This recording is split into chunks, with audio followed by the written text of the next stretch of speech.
I think I specifically wrote that based on my experience working with my own ensemble as a band leader and writing my own music and also performing it.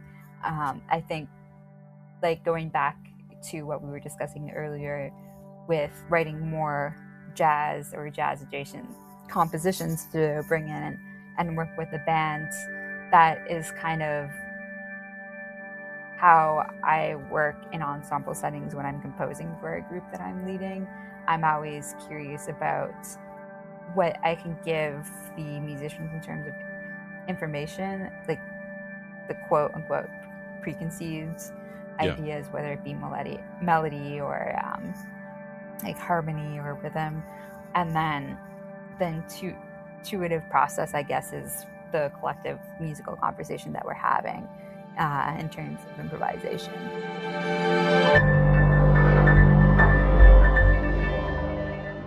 This is Music Maker with Tyler Kline, a podcast from Loose Leaf Transmissions.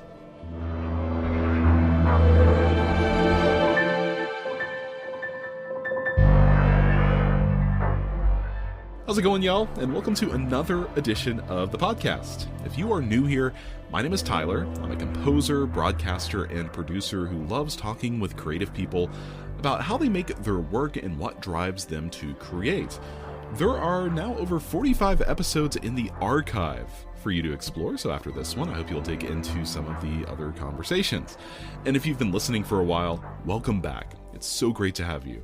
I want to take a quick moment to share an update that as of this past week, my short-form companion podcast, Micromaker, has expanded to a thrice weekly release schedule. If you don't know what this is, it's basically excerpts from larger conversations that we have here on Music Maker, but more like 5 to 15 minutes in length, perfect for a daily commute or if you're washing the dishes, whatever you might want to listen to the conversations during.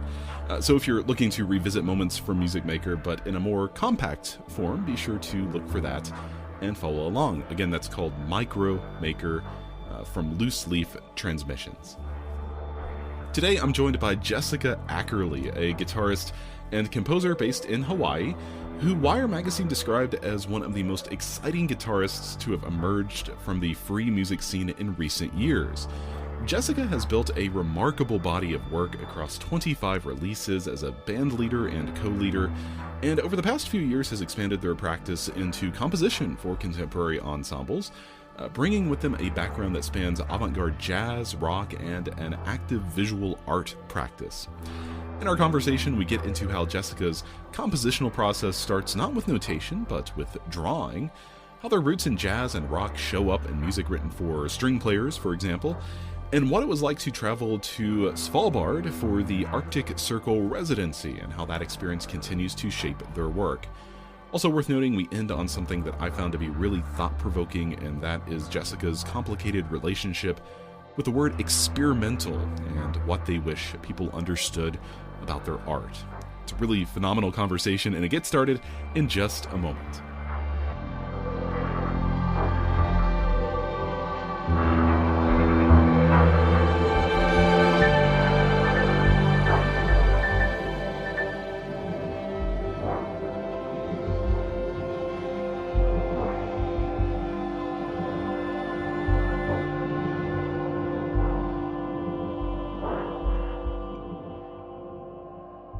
Before we jump into things, a quick note. If you want to stay connected to what I'm building here, like new episodes, behind-the-scenes thoughts, and updates on projects like Living Classical, my new independently produced radio show, well, the best way to do that is through the newsletter. You can sign up on our website, that's looseleaftransmissions.com, or visit the link in the show notes.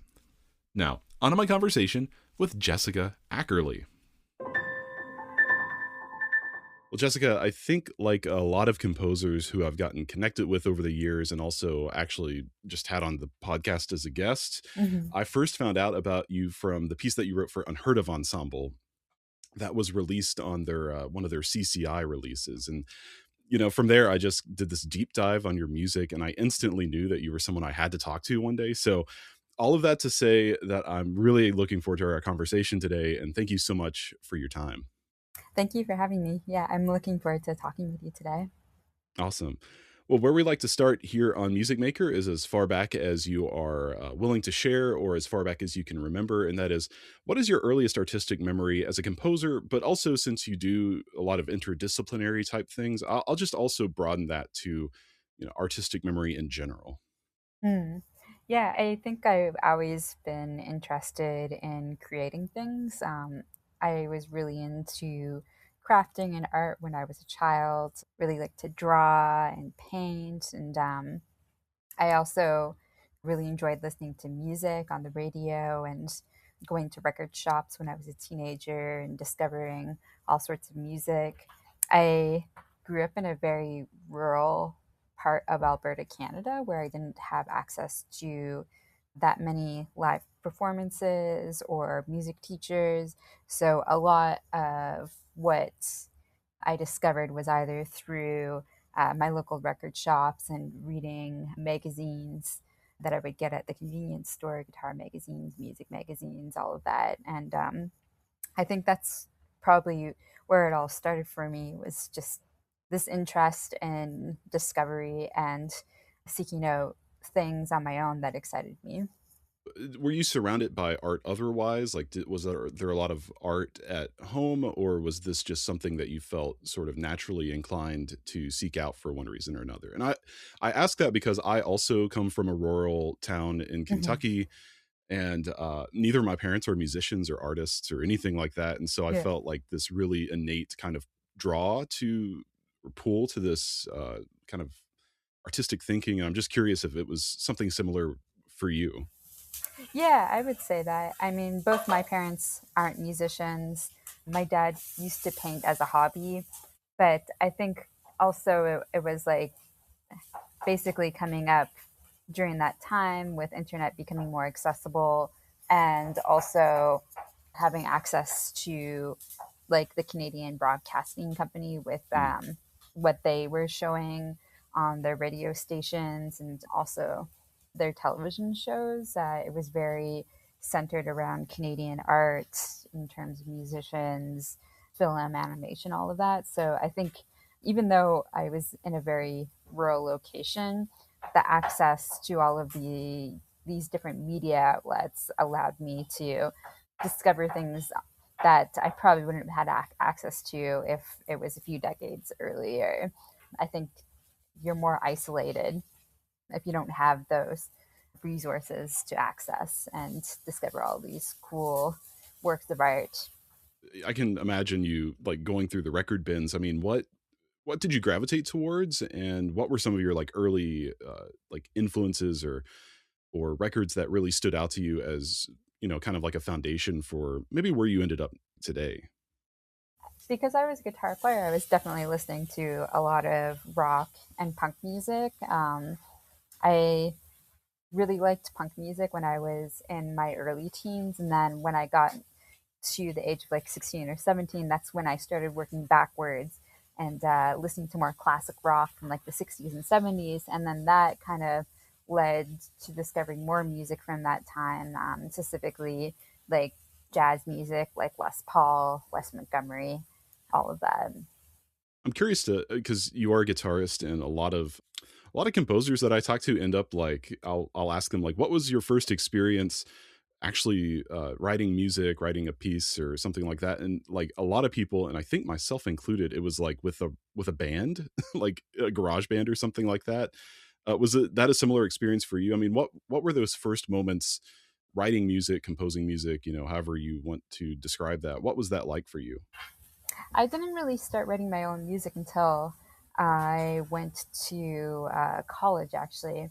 And then I started getting into more contemporary jazz, where a lot of the ensemble work is writing original pieces for people to play and improvise over. So that's where my early interest in composition started to blossom. And then I think like it wasn't until I got to my master's degree when I was working with a drummer named Victor Lewis and the late piano player Stanley Cowell, as well as the late guitarist Vic Jers, who were all faculty there, just really encouraging me to start writing my own music and bringing it into the weekly ensemble rehearsals that we had. So I didn't start like composing my own works until I would say like my mid 20s.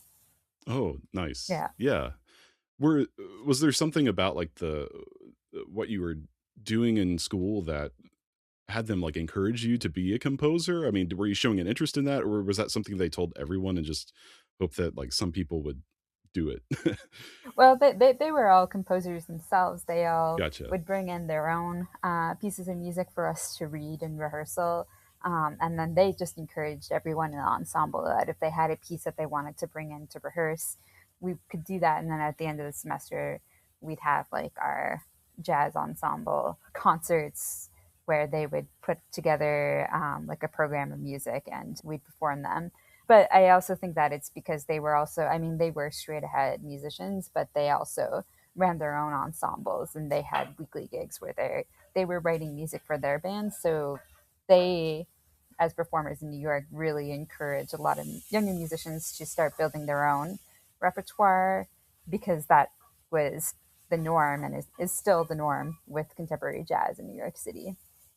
Yeah, I love that, and that's like something that I'm trying to like. I know that in a lot of schools there are, you know, contemporary classical programs where there might be a new music ensemble, and you know, my wife Susanna went to NYU, and they had a like a composers ensemble, so people were playing in the group and then writing music. But I feel like in general, like in music schools and higher education, it's like you don't really get like I studied the euphonium in my Mm-hmm. undergrad, and fortunately I had a teacher who like let me write things and like the ensemble would play it, and because I had an interest in that. But like not all tuba players and euphonium players are composers, and I do feel like in the jazz ensembles I was playing with or the jazz faculty at the schools that I went to, it's like, yeah, they were all composers too. So yeah, I think that's really cool.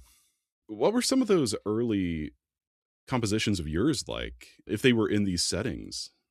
Yeah, I mean, it's funny now that I am working in this world of like contemporary classical music, how little information jazz musicians put on the page and how much of it is left up to interpretation based on the performers. So a lot of it was like what would we call head chart stuff, where we'd have a melody and Sure. then basic chords written above, and then room to like improvise over those harmonic changes.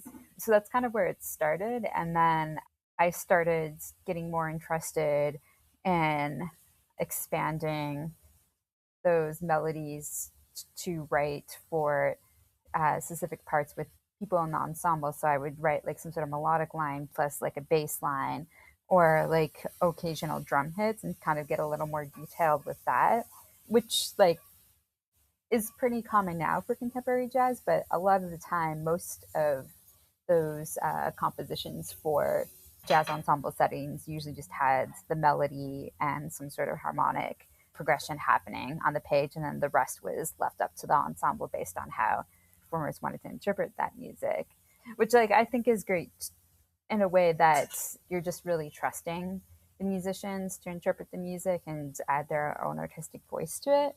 And as I started moving towards more heavily notated music the past few years, it was challenging for me to wrap my brain around it just because that wasn't the world that I was coming from. Most of the music was made off the page rather which over what was stated on the page. But then as I started working more and more with classical musicians that played in this genre of music and realizing how dedicated they were as interpreters of music, I didn't feel as guilty about stating on the page what exactly I wanted them to play. And I used to think that there was more of a level playing field in terms of the performer's contribution and the composer's contribution with the style and the way that I would note things in a jazz ensemble setting when I was younger.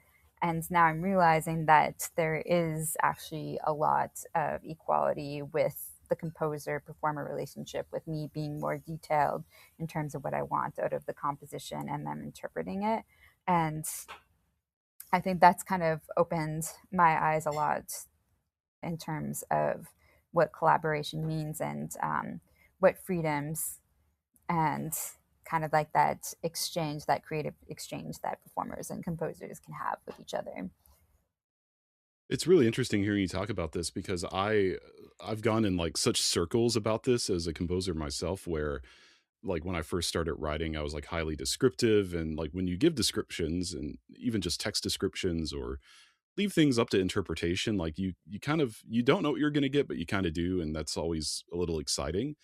And then I think I moved into like this zone where it's like, no, I'm going to be ultra specific in every way, and like tempo markings with just numbers. And then I finished a piece last year where I there's a solo piano piece, and I met with a pianist and she really encouraged me to like actually get rid of all the tempo marks, get rid of everything, like make it all interpretive, and it like just opened up the world, it felt like. And so hearing you talk about this with like your background, I mean, was there a moment where you this kind of like a specific moment where this kind of dawned on you and that kind of changed your work a little bit? Well, I think one thing that it made me realize is that like I'm not leaning towards one direction or the other. It's more so I'm kind of diversifying my ability to communicate what I want through that collaboration based on the performers and what they're capable of. And so I think like if you have some end goal or musical idea in mind, there are many pathways to get there. And so if you can figure out ways to communicate that and work with the performer through that collaboration, with understanding what information they need Mm, to execute it, I think it's great to have all of these different tools and perspectives and approaches that you can apply to it because I feel like there are so many different ways um, to get different sounds, different emotions, different feelings, different colors. And so, why not take advantage of all those different approaches? Because I think it just makes it a more fruitful collaboration in the end. You're not limited or restricting the performer. You're working and kind of being more fluid with what they're doing and where they're at. yeah, totally. I think I have more questions about this specific topic in a little bit, but I want to kind of get more of an idea about like your background and your journey. And so you were talking about these composers in college. Was that your first encounter with a composer at all, or had you met a composer before then? And I guess I'll also broaden this. I mean, when was your first encounter with like what might be described as like a contemporary concert composer? I actually, now that I think about it, I don't think I met a composer before I went to college. And then contemporary classical, in terms of, or even like new music, when I applied for my doctorate 4 years ago and I started studying at University of Hawaii, where I'm at right now, I had no formal compositional background before in terms of lessons. I was mostly self-taught through just writing for my own band and musicians. And I had never been to a symphony concert before, so I never heard an orchestra perform live. I never heard a string quartet play before. So it was definitely a whole new world in terms of entering into these studies as a doctoral student and just like learning this tradition of Western art music. And I think it's good too because I came in very green and I was obviously drawing on all of my experience and background from the other music that I had worked in for like a decade before. But I think also it allowed things to be really fresh for me at this point because it was so new to me. And so I think like as I started studying and building my craft as a composer, working specifically in Western art music and staff notational methods, I really liked connecting with composers because I started to discover all of their music and see how their approaches and their aesthetics and even like the conceptual stuff was uniquely their own, and everyone had their own take and their own way of doing things, which really excited me. And sometimes in jazz we do have a lot of freedom in terms of how we improvise and solo and have conversations with each other, but then I also felt restricted in terms of like the genre aesthetic of Yeah. like what's expected with like the language, and it kind of opened it up to a lot more freedom in terms of composing electroacoustic music or composing orchestral music or even not building like your own instruments. I've met so many composers that like have all of these different approaches, which really fascinates me. And so I feel really lucky to learn from them. And I think like the musicians and the composers that I have worked with and met the past 4 years have opened my eyes to the possibilities of what you can do with music, and also just the question of like what is music as well. Yeah, I totally feel you. I mean, I don't want to derail the conversation here, but I was largely self-taught for not quite as long, but like throughout my undergrad, I did not study formally or anything like that. I had encountered a handful of composers who came into the university to, we played their music in the wind band or whatever.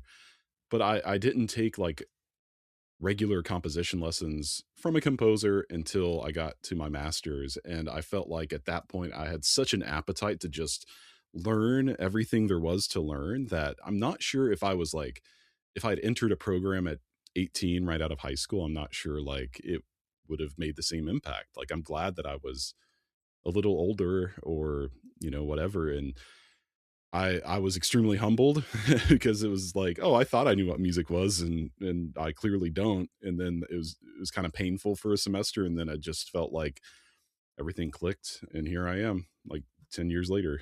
So I guess like, do you feel like that's been a little bit of your experience as well when you say that like you came in, because clearly you were composing. I mean that counts, and you were making tons of music, but to suddenly like be studying composition in this way, maybe a little older than your peers or a little later than most people do on their track, do you feel like that made a significant difference in the music that you make now? Yeah, I mean, one of the things that, like, just hearing from your experience as someone in their 30s and even like 40s, we can still be considered emerging as composers. And I don't think that that is the norm or as accepted in other genres of music, like rock music. Like Yeah. if you're in your 30s and 40s, Right. yeah, or like even like in jazz and improvised music, like usually in your 20s and early 30s is you're established as like an up and rising musician. But I feel like there's a little more consideration for the use or the basically applying the word emerging to a composer, just because a lot of us are just trying to figure out the fundamentals of music earlier on in life and in our 20s and it's like our teens with learning how to play instruments and learning how to hear things and really kind of wrapping our heads around in terms of how sound works and how different instruments work. Even though we don't play these instruments, we have to understand how they're played. And so I think that there is a very steep learning curve in that respect, which allows us a little more leeway of kind of riding out that Yeah, emerging yeah. state. But then also, like the emerging word as a term, like we see that so much in the industry. I feel like that's more of an industry term in terms of how we program stuff, how we label application stuff. And but I think like one of the things that is universal, no matter what music you're playing, is that beginner state of mind. So even though I've crossed over to primarily composing these days, I don't really see it as something that is me kind of starting from scratch per se, and more so just like expanding on the things that I've done in the past and just continuing to learn and be in that state of a beginner's mindset with how I approach music, because that's a lifetime state of mind, is digging into that deep well of all the possibilities of sound.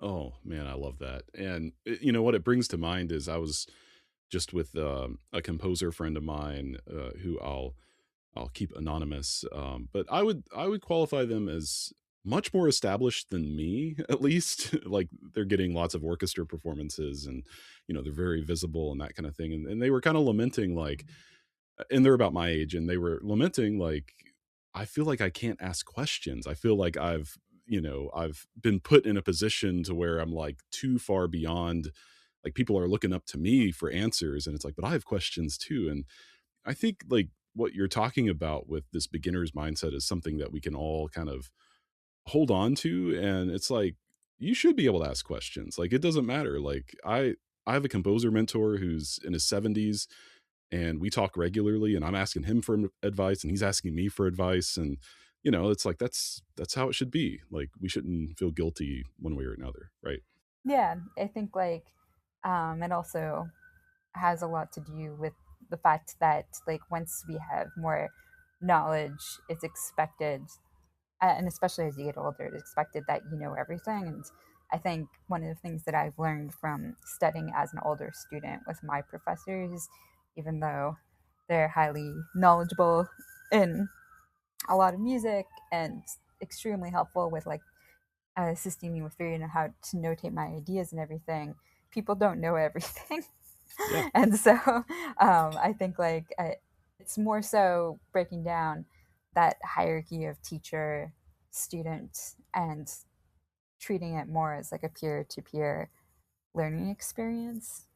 I like that approach when it comes to learning, and I like working with mentors that feel it is more of like an exchange of ideas rather than them telling me what to think, if Yeah. that makes sense. Totally, for sure. And I've seen it across the spectrum and talking to so many different people where it's like there are doctoral programs that's like, prescriptive, and it's like, you need to do it this way, and it's like, oh man, I'd hate that. That's not for me. But I got lucky in where I went to grad school, in that, well, first of all, my composition teacher was about 10 years older than me. And it felt like, I mean, we always joked around, like we called him Uncle B, but it did feel like it felt a little peer to peer, like I was definitely the student, like I was learning a ton, but we'd hang out and we'd we just talk about music, and it was great. I mean, you can learn so much that way, and not just like, being talked at, basically. Yeah, and I also find that I learn so much from the younger students that I connect with too. Like I've been doing, because it's so limited in terms of having my work here performed out here in Hawaii, with having access to lots of different performers. I've been doing a lot of the composer festival stuff, which is what like a lot of people do in their 20s, and I'm doing it in my 30s, and I'm meeting like students that are born after 9/11, and it's Yeah. like it doesn't really like click in my mind like thinking about it until I see the programs with like the birth dates Yeah. on them, and I see it's like people that were born in like 2006, which is like the year that I graduated high school. But then when I'm talking with them and having conversations with them and building like these relationships, and a lot of them have gone on to be really good friends of mine, I never see the age as something that is a barrier with us connecting, because they're also making really exciting music, and I enjoy learning about their processes, and I've gained a lot from just like looking at their scores and watching their rehearsals and listening to their music performed. And so I try not to compartmentalize age too much in terms of uh, what I can learn from a person. For sure. I guess on this note, I mean, can you share a little bit of an overview, or connect the dots, so to speak, of your creative journey? I mean, do you feel like you followed a more conventional path? I mean, hearing you kind of describe everything so far, I'm not sure what conventional would mean at this point, but or were there any unexpected twists? And I guess I'm also curious. I mean, what prompted you to pursue a doctorate in composition 4 years ago, and it'd be such a new kind of experience in your life? Well, I knew I only had one choice to apply for a doctoral program in music living in Honolulu, which was UH. And the doctoral composition program here is specific to intercultural composition for Asian instrumentation. And I've always had an interest in Asian, specifically Japan. I studied Japanese when I was in high school, and I've always wanted to kind of continue developing my language skills and developing more connections out there because I love Japanese culture. And so I think that was like a big influence on the decision. And then also, there aren't any PhD programs for jazz, there's only DMA. And I knew I didn't want to go back and do a doctorate in jazz guitar performance. Yeah. Yeah, or jazz composition. So it just felt like there was more fluidity and flexibility with pursuing a degree in composition. And I was quite green going into it, not knowing what I was getting into. Like when I applied, it was the only doctoral program that I applied for. I didn't really know the difference between a DMA or a PhD, but then I learned it pretty quickly the first semester when I was writing Yeah. like 1,000-word papers every week for the first semester. I think it was good for me because I was able to work in an environment where I felt safe and supported. And the mentorship was very professional, which was the opposite of my experience as a jazz musician coming up in music school.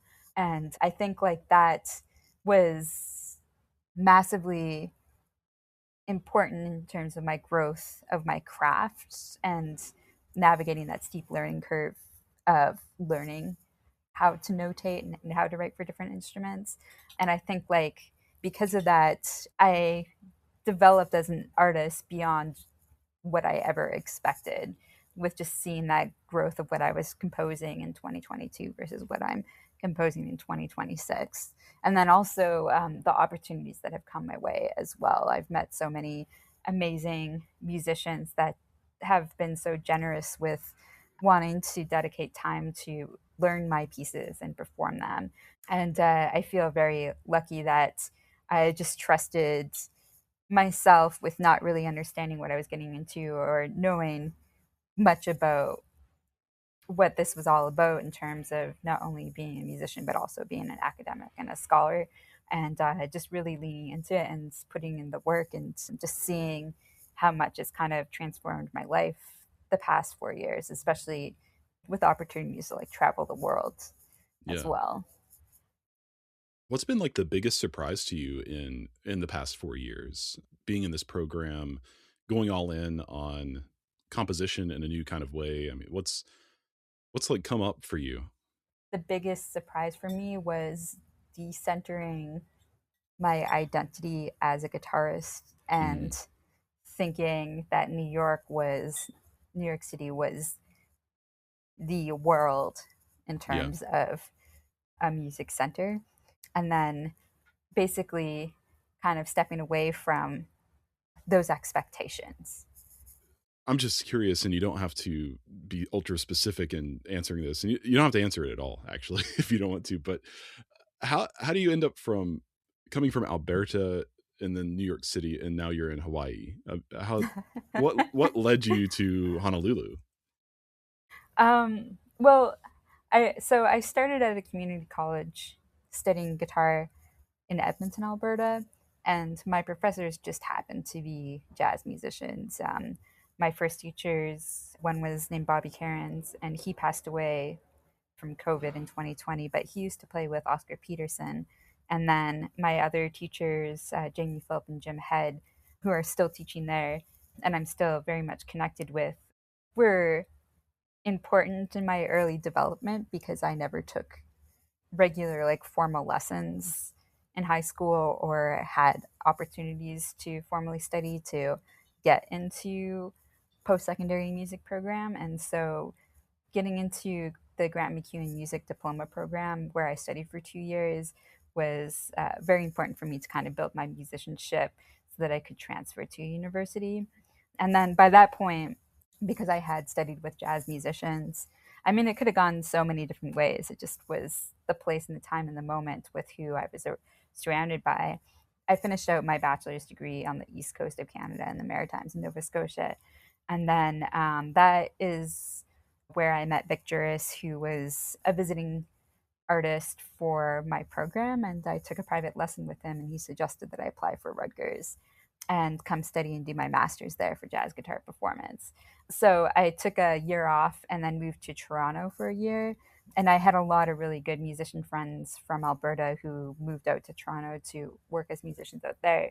So I spent a year just working in retail and playing with all of the musicians in the local scene there, and just preparing to move to the US for my master's degree.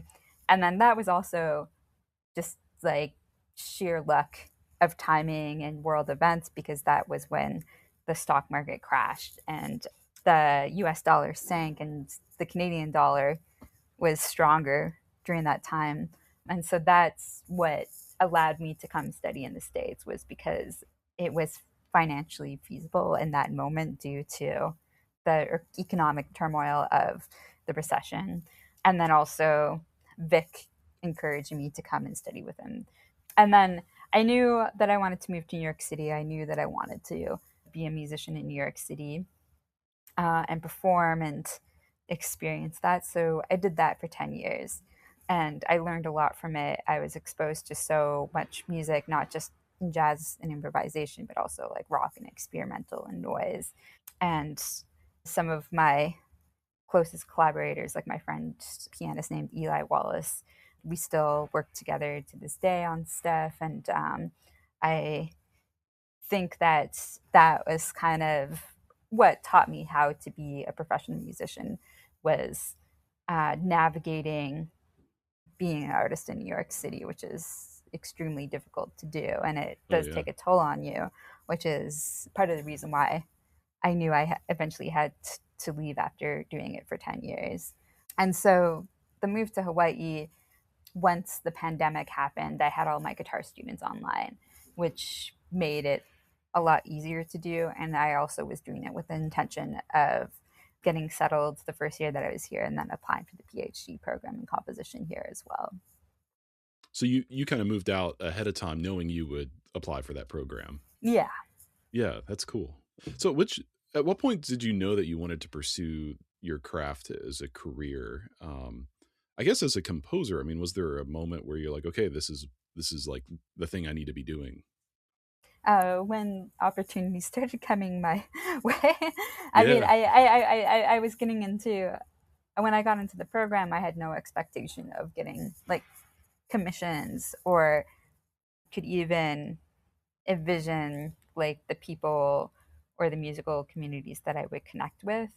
And then I think like the turning point for me was in like late 2023 going into 2024 and going to these composer festivals like Unheard of Ensemble Yeah. and Red Note in Illinois.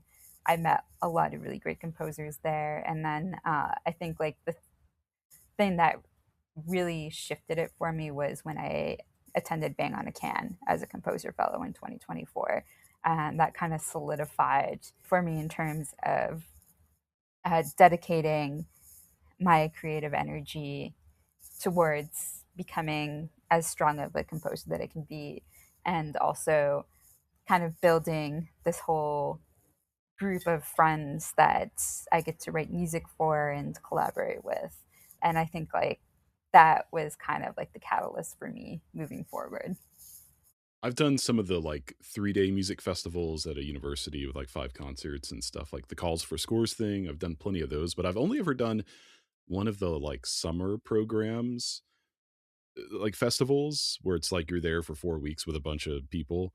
And I mean, for me, that was one summer 2014, and like the way that those relationships that I made there like have unraveled over time, and it's like people are still in my life, and like it's like an incredible thing. And for me, I use that as an excuse, I think, to not apply to things as much. I'm going to ask you more about applications way later on, but I'm kind of going through this like renaissance of applying for things again, and I'm like thinking about like, yeah, I think I need to do something like that again. I need that, like, because it does give you a boost. I mean, even if it's just like you don't get work from it, it's like, which certainly I think most people do, but even without that, it's like just meeting people that have a different perspective from a different place who write a different kind of music than you. I mean, it's just like hugely important, I think, at this point. Yeah, I mean, it kind of goes back to what I was talking about earlier, kind of going through this later in my life when a lot of people do this in their 20s. At first, I was skeptical. I didn't know what these summer festivals were, or that they were kind of this thing that composers did. And like, as we move on to the question about applications and stuff, like, I think like one of the important things to bear in mind is how they are financial barriers for people and how expensive they are. And I feel like I was lucky enough to work with a mentor during COVID who taught me how to apply for funding and kind of figure out different ways to fund things if I didn't have the money. And then also, one of the things that is so wonderful about my program, and going back to what I was talking about with how supportive my professors are, is like when you're in a PhD, like this is part of your creative research, and so you have funding options that way. And as I'm preparing for my dissertation phase and kind of going back into the real world, I know this is just kind of like a short-lived blip Yeah. and in time, with like me having these opportunities and seizing them while I could, because it's really extremely difficult paying for these participation fees and like taking that time off work to go do it for a couple weeks. But you can come out the other side with like these lifetime relationships and like really important opportunities in your career that you probably wouldn't see right away, but they kind of manifest in varying degrees, like as like you go on and you continue working and collaborating with folks. And so I think that's really important thing to keep in mind, as well as like it seems like this wonderful thing, but there's also all of these other complexities in terms of navigating how you can do it. So yeah, I mean, it makes me think a lot about what it means to be a composer in relation to what it means to have a career as a musician. And I've kind of been through the ropes of being a freelancing musician as a guitar player, being music educator with building my own private guitar studio, navigating how to do those things both like in a jazz and improvised world and like an experimental rock world.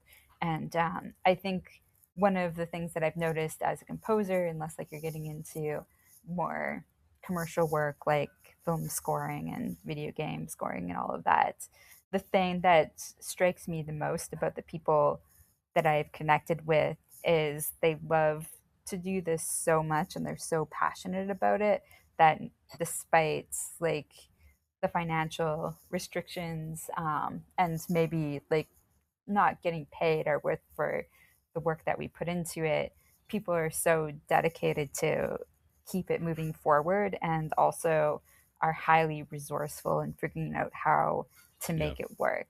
That's one of the things that I've specifically actually noticed with classical ensembles and new musical ensembles like Unheard Of, Hypercube as well, who I got to work with, is they work really hard on the business aspect of it to make it feasible, but like the return financially and the gains in terms of like any like monetary success are like next next to nothing. You're just doing it because you are so passionate about it.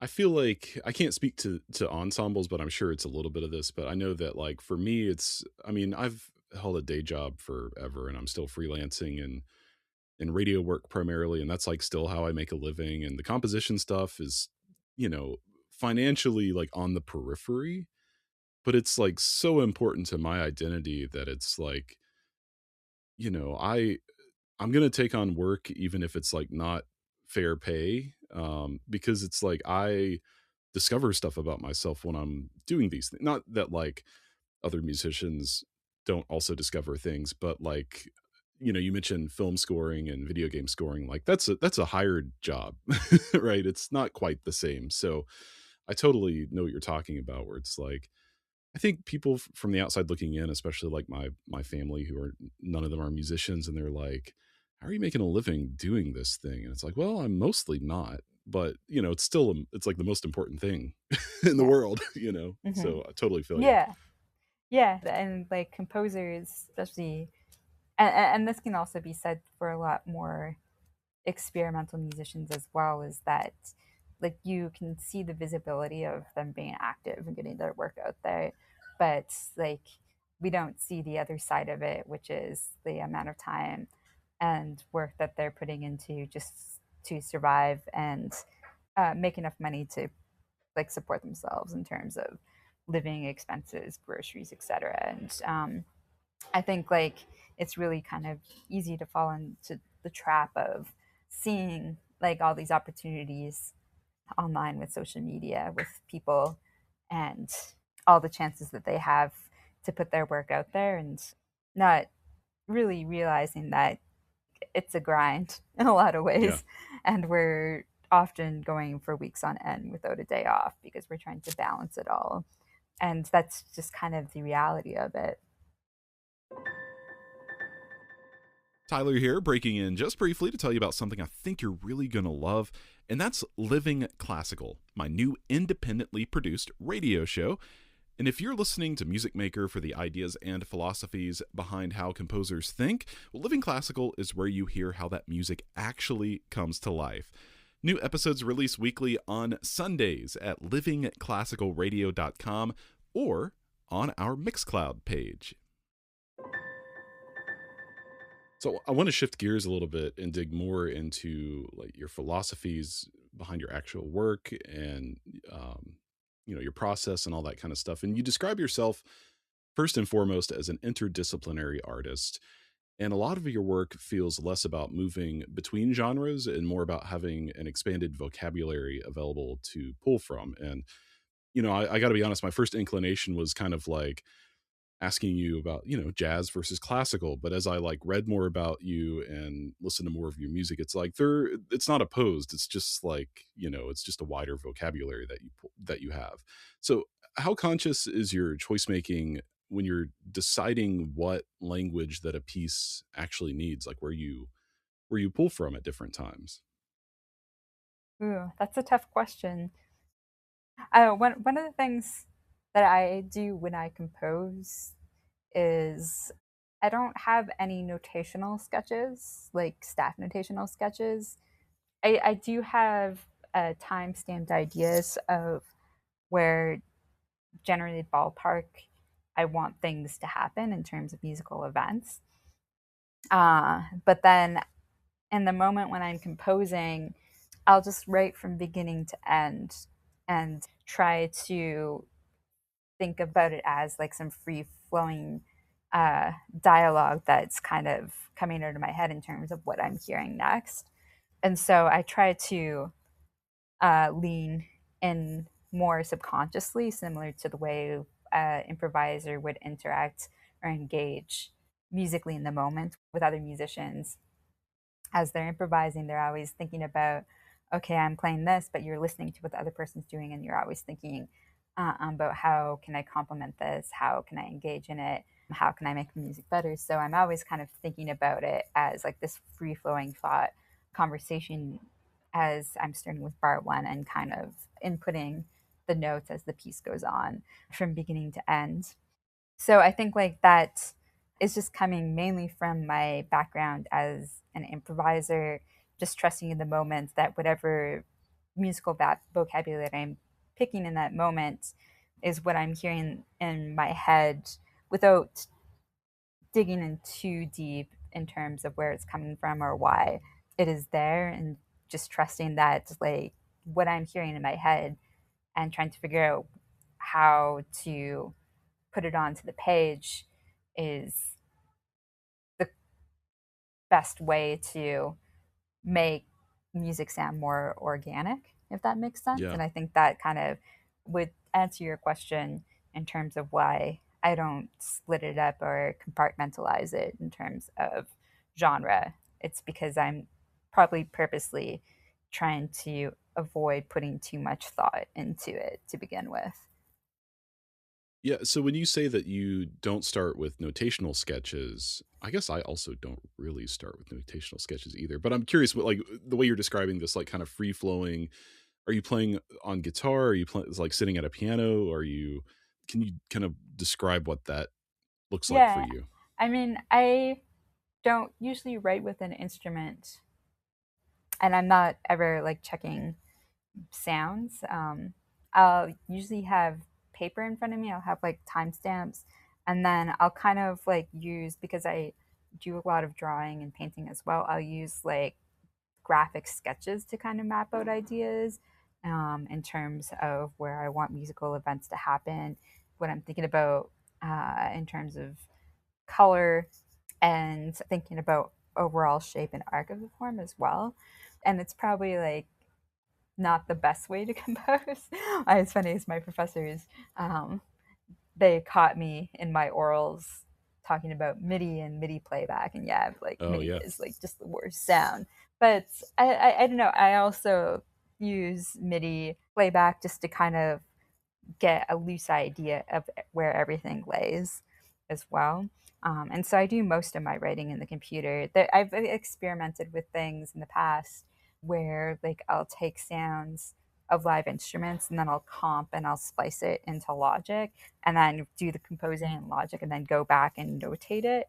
But I've been really busy this year with writing a lot of different pieces with very tight deadlines that I needed to work quicker. So I just mainly work with pencil and paper and my notation software, just directly inputting it in to kind of save time on the different stages of mapping things out. Yeah. And it's worked for me so far, but I this year I'm hoping to not write as many pieces and give each piece a little more time with each step that I am working on with conceptualizing it.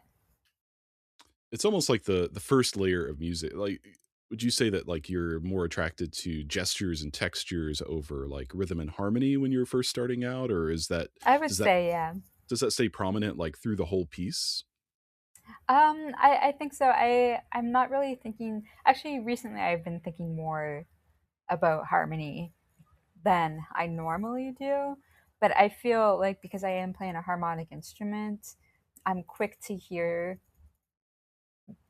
the harmonic motion in my head as I'm working in that moment. So I don't feel the need to kind of sit down at a piano and map harmony out, or sit down with my instrument and map harmony out. Rhythm also, just because jazz musicians, that's one of the things that we're strong with, just coming from studying like African rhythms, studying Latin rhythms and stuff. I am really I can hear rhythms pretty quickly and understand how they're notated on the page as well. Yeah. Just from all the transcription work that I've done over the years. But I think like one of the things that I've been thinking a lot about recently with my compositions is trying different approaches based on conversations that I've had with other composers. Like I was in Bangkok in December spending time with this composer. We were having lunch and he was talking about, because he's a drummer, he does journaling rhythm where he'll basically write out rhythms, like improvised rhythms, writing them on the page, and then use those as roadmaps for his composition. And I thought that was a really interesting approach, which is like completely different from like anything that I would do in terms of rhythm. Usually, rhythm is just something that I'm just hearing in the moment and then applying to the composition. I am not giving any sort of premeditative thought towards where rhythm is placed. But like, I think like using those, I mean, he's also kind of doing it in a intuitive way with kind of using it as Yeah. a journal, day to day journal, with mapping it out and then kind of editing it from there to kind of shape his pieces. I admit, probably making assumptions that's how he uses it, but like he was talking about like that's kind of what he does and how he gets his ideas down and how important rhythm is to him in his compositional process as a starting point. And I thought that was really cool because usually that's not the first thing that I lean towards in terms of a starting point of a composition. And I can say the same for harmony as well. I think like the first thoughts that I would have when approaching a blank page is texturally and timbrally, in terms of color, how I'm giving the music shape from there. And then as I'm working on the fly, I'll start making those decisions in terms of how I apply harmony, how I apply rhythm. Yeah. I guess on this topic of like non-compartmentalization of your different musical languages, I was watching one of the videos on your YouTube channel, the Bones of a Whale, the trio. There's like a you and a bassist and a drummer, and there were all these sounds you were making on the guitar that sounded like so new music. Like I'm not sure how you were making those sounds, but it sounded like bowed violin harmonics to my ear. And it's really beautiful. And so I guess I'm wondering, like, is this a situation where it's kind of like going in the other direction, where your experience writing pieces for like a contemporary setting is kind of informing the work that you do when you perform, or were you doing that kind of stuff before your doctorate? When I started my doctorate, I got this little tiny guitar bow that's actually meant for acoustic guitar, and you're supposed to play it in the sound hole. But I just use it on my high and low string on the fretboard because that's the only place where I can bow it. Yeah. And I think that as I was kind of getting more and more acquainted with writing for string players, I kind of just naturally moved in that direction with like applying those concepts to my instrument. And so that was definitely something that was new to me, but also a lot of like the improvisers in New York City and guitar players specifically with their instruments. I've seen a lot of like prepared guitar and extended technique and like objects used to create these other sounds that aren't traditionally used on the instrument. So I think that also it's like a twofold thing with me hearing these sounds as a composer and then also experiencing them and Yeah. working in the improvised world as well. Yeah, it was like, it took me a minute to realize what was happening, which is always like a really nice surprise, when music does that for me, because I listen to so much music and I'm rarely surprised. But I was like looking at the bass, like, wait, are these bass harmonics? Like that doesn't, and then I saw you with the bow. So that's really awesome. So, in your artist statement, you talk about creating structure between intuition and preconception. And so when you're in the middle of working on a piece, how do you recognize like the moment when intuition needs constraint or when structure needs to loosen up a little bit? I think that's always just going to be a continual question in terms of like, the balance. It's really tough. I think that you're just continuously living in this gray area of problem solving that I don't think that there's one direct way to approach it because I think the whole purpose of that problem is that it is so murky to navigate. But that's also kind of what is exciting about the creative process too, is that it's not so much the end game, it's the state of mind that you're in when navigating the balance of that.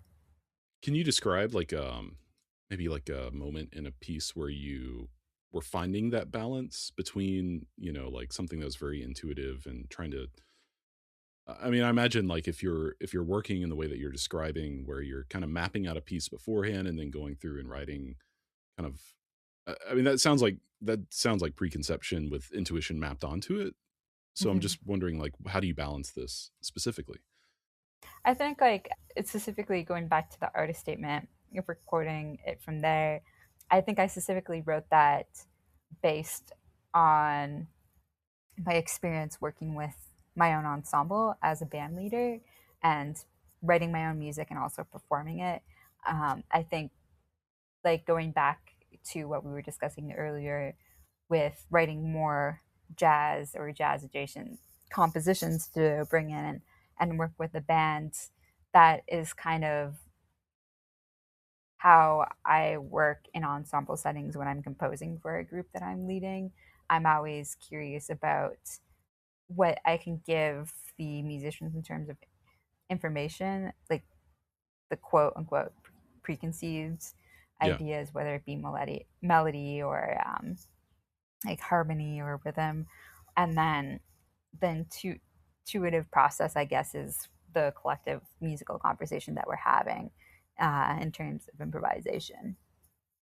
Do you feel like that changes much when you're writing for like an ensemble that you're not playing in, or in like a fully composed setting? Yeah, I mean, everything is preconceived in terms of Right. when I'm writing for other musicians. The ideas are really thought out and plotted, and maybe sometimes they're not exact or highly detailed in terms of the notation of Mm. what's expected. But I feel like there's also a lot of conversations leading up to the final version of the composition that kind of inform how it's shaped based on performers' ability, taste, etc. And I mean, I do use intuition in terms of like the early sketches of just using drawing as a form to map out my ideas, that is improvisation in some ways. But solely as a composer, a lot of the direction that I'm going when writing for other musicians is mostly preconceived. But I can be able to like pivot with like my artistic toolbox to like combine those two approaches when I'm working as a performer and writing for Mm. ensembles and improvisers as well. Yeah, I love that. I guess like I think so much about intuition in my own work. That's why that kind of stuck out to me, and I gravitated towards wanting to talk about this. And I feel like I've like had to fight my intuition so much, especially we were talking about kind of entering studies without prior formal training, and for me that kind of, it was really great, as I said, but it also like it had me questioning my intuition quite a bit, like, oh, like, and so I think it took me like years to come back around to like trusting my intuition as a composer. And it's like, actually, like, I do want to write this kind of harmony. I don't want to, use systems in my music because that's the thing that everyone else is doing, or at least when I was in my graduate school, that's what everyone was doing. Um, so yeah, I don't know if I ever actually, because of course, like when we hand off a piece of music that's like a fully conceived thing, but I'm always thinking about intuition and like how it fits in, and I guess paying attention to like what ideas emerge that I haven't thought of before as I'm in the process. Maybe that's what I'm kind of getting at with this question. Yeah. And like as you were talking about that, it made me think a lot about how much a player's individual style, like that's intuitive in terms of how they interpret it. So you're passing a lot off to the performer in terms of their artistry and how they realize the piece as well. And I think like intuition is important in terms of their role as well. And it's not necessarily something that is restricted to the composer and the composer's piece, like how they interpret an articulation in the moment. And it's like each performance, when they play it, they, like depending on like that very moment, they might, it could be like different shades or gradients in terms of how they Yeah. choose to like articulate that one note or like that one idea in that moment, even though it's notated on the page. Like there's so many different ways to express or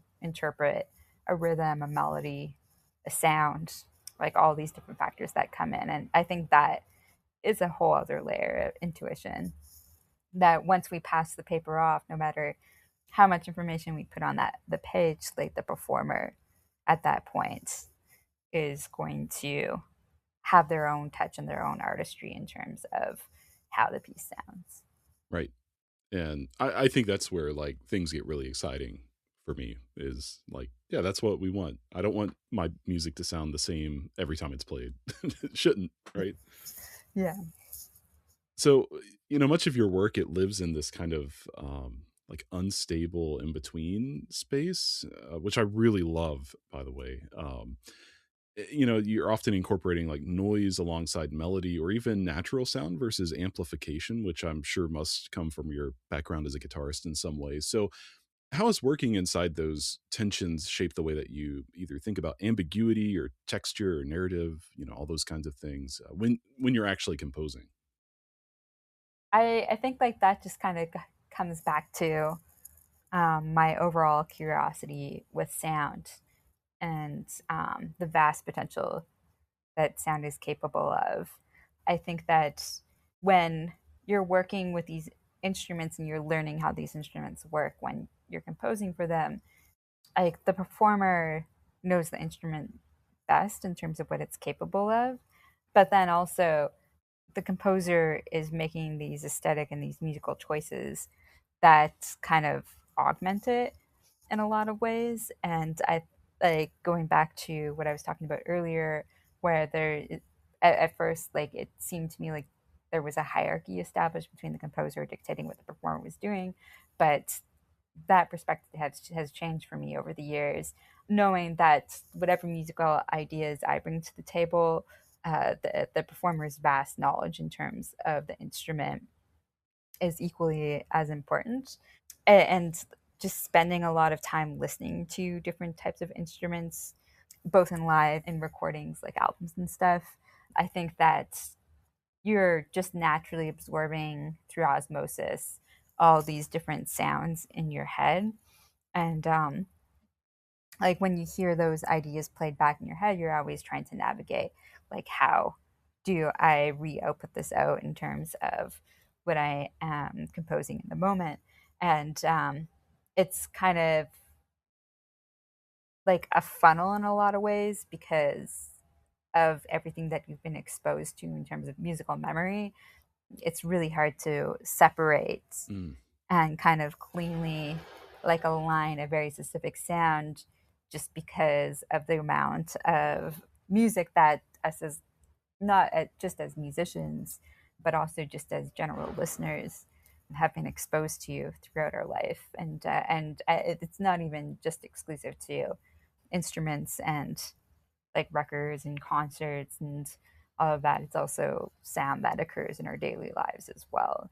And so to kind of filter it into its purest form, I think is challenging. And then I think because of that and all of the sounds that we're exposed to, it's naturally going to come out Yeah. ambiguous. Yeah. Yeah, I love the I love everything that you're saying because I'm very interested in timbre and color, and I think much like yourself, and brings to mind two things, and that is I love putting muted piano in my music, but I'm always very specific. Like I want them to mute the string on like the keyboard side of the hammers because it sounds like a muted guitar to me. Which you may or may not Mm. agree with, but I'm like, oh, that sounds like it's just this satisfying kind of like thump kind of sound. Yeah. And I think like that ambiguity is so attractive. And I think if I just put like, yeah, just mute the string, it's like you have to kind of experience like where to touch the string to know like exactly what it sounds like. But the other thing that you said about like pretty much performers kind of bringing their own experience to the table. I was in Japan about a year ago, and because you mentioned Japan earlier and traditional instruments and your interest in that, I'm also very much in that camp. And I have a friend I went to undergrad with who lives in Tokyo, and she had commissioned a string quartet for me, and it was the world premiere of this string quartet in Tokyo. And I was there and we were running through the piece, and I wrote pizzicato in the cello, and the cellist was basically like, "Do you want me to play the pizzicato like a Western classical pizzicato, or do you want me to sound like a biwa?" And I was Yeah. and she played the two different ways for me, and I was like, "Yeah, the biwa." Like it's like just totally changes the whole color of the piece. And I mean, that's the kind of like I guess that might be like a more extreme example because I think most of us compose, and it's the people immediately in our proximity who play the music. But like being open to like that kind of like a performer being like, hey, what if I did it this way? And it's like, wow, I've never thought of that before, and that's way better. Yes, please. I think that I just immediately thought of that hearing you describe all of your thinking behind this. Yeah, and I think like one of the beautiful things about performers bringing in their own interpretations to the composition is that the composition becomes less centered around the individual and Yeah. more centered around the collective. And then it kind of grows beyond the one person who made it into this thing that gets passed around and everyone gets to experience and have their own input on. Yeah, that's the best. So usually by the time I ask this next question, it's been answered in some form or fashion, but I'll ask you more directly. And that is, what would you describe as the primary pillars of your creative practice? And this could be, your philosophies, the aesthetics behind your music, the overarching kind of through line that you find yourself gravitating towards, anything that like kind of forms the foundation of the music you make. Mm. I mean, as a guitar player, I think like in general, just growing up with rock music is going to be always present, even if it's not as obvious. With guitar, especially, and spending a lot of time listening to musicians like Jimi Hendrix, where it's not just like the specific notes that they're playing when soloing, but also all of the crazy overtones that they get when they feedback and the Yeah. microtonality and all of that. It is just so embedded in my ears at this point that like it's impossible to filter out when composing. And yeah, just that whole aesthetic, the attitude, and this is going back to even before the genres that were developed before rock music, dealing with like Black American art, with the blues, folk music. Those traditions I think are very important. And I've got to work for the first time last year with classical musicians in Europe, and like Western art music, like this is their tradition. This was all born out of like their history, and I was very excited to go to Europe for the first time because the players are fantastic over there, and especially like experimental contemporary music, like they just play it at such an extremely high Oh yeah. level. So I was very excited to go over there and collaborate with musicians over there. And I think the first thought that came to my mind, talking to musicians and talking to composers that are European based and work a lot, or born in Europe and they work a lot in that scene compared to American artists, is that it's very hard to separate the folk and the Black American traditions from American composers because we're so embedded in it and just exposed to it on a cultural level. American culture, I mean, it's far reaching in terms of its influence, and it's obviously influenced Europe. But I think one of the things that draws me to this music as a Canadian who decided to move here and live here and like extensively study Black American music, it's so important in terms of a bedrock with my musical approach that I can't separate myself from it. And I think like as I continue to learn more about composers and American composers, especially in the 20th century, like Charles Ives and Harry Partch and all the minimalists from Steve Reich to like Philip Glass. Like when we listen to their music, you hear it, and then you can hear it being funneled through European composers like Louise Anderson, and like he loved progressive rock, and he was really into Frank Zappa, and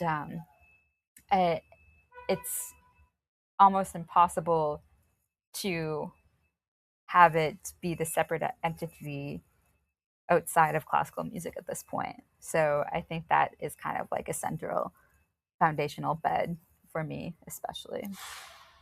I mean, can you even speak of like how this specifically shows up in your music, or is it so embedded that it's like you don't even think about it at this point? Well, I've started writing a lot more with microtones recently, Mm, and I think the microtones weren't coming from my interest in microtonal music that composers were writing. I think that was just coming from listening to like a lot of slightly out of tune string bends oh yeah. from rock solos.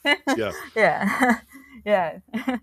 So that's one aspect. These giant swelling effects, I feel like I'm writing a lot of these like gestures that are like texturally ambiguous in terms of density and how they build up and they disintegrate.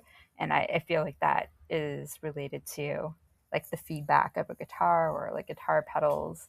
Yeah, so it's might not be as obvious to listeners per se, but I can definitely see the connections with the decisions that I'm making musically in the moment as a composer with what I was exposed to and what I was interested in when I was younger. Yeah. I keep wanting to I'm a big I really love Midwest emo and math rock. And so I love like the texture of that, and like I think it has to do with like the alternate tunings and all that kind of thing. And I like always listen to it and I'm like, man, I wish I could capture this texture in my music somehow. But I don't know, like I'm not inside of that enough. I don't play guitar. I did play electric bass growing up, but it's like I just don't feel like I can authentically, even though I love the music, I can't authentically let it show up in my music in the ways that I would feel comfortable with. And I think it has to do with like what you're saying about like it's just like it's such a part of your life, from such a young age that yeah, of course it's gonna like surface in its own way. I feel more comfortable talking openly about it now. I don't think I would have made as specific of a connection as I was able to recently. It was actually Matthew Rosenblum. I was listening to a lecture that he was giving last summer on his music, and right away he was talking about Sonic Youth and how much he loved Sonic Youth, and then all of his video examples were like these random like YouTube performances of people playing microtonal guitars and stuff. Yeah. Like he's really into guitar music, I think. Yeah, and I thought that was really cool. And it's really great seeing like older composers that are really established, just seeing that like their love of music isn't restricted to what they specifically do in terms of genre or the scenes that they operate in. I don't know about you, but I like never, well, I not never, but in my free time, if I'm just like, oh, I'm going to put on some music, it's never contemporary concert music. It's never the kind of music that I make. It's always something else. And, I kind of carve out time with intentional listening to consume, see what everyone's up to, like see what's going on. But I don't know. I need to turn my brain off and let other music in as well, and that kind of thing all the time. It's non-negotiable. Yeah, and that's kind of going back to us with where we started just as listeners as well. Yeah. That's always the first place that any musician starts with is just listening. Yeah, for sure. Yeah. So alongside music, you also maintain an active visual art practice, and I love that you have your art on your website along with all your music as well. So I'll have a link to that in the show notes. But what does working visually give you that feels distinct from composing, or conversely, what does it let you express when sound isn't quite the right medium? I actually experience visual synesthesia when I listen to music, which is probably why I really love listening to instrumental music the most, more so than anything that has vocals in it. I have trouble listening and following along with lyrics. So I always gravitate to more instrumental music. And so when I do a lot of my visual art, I also love to put on some of like my favorite instrumental music, whether it be improvised music.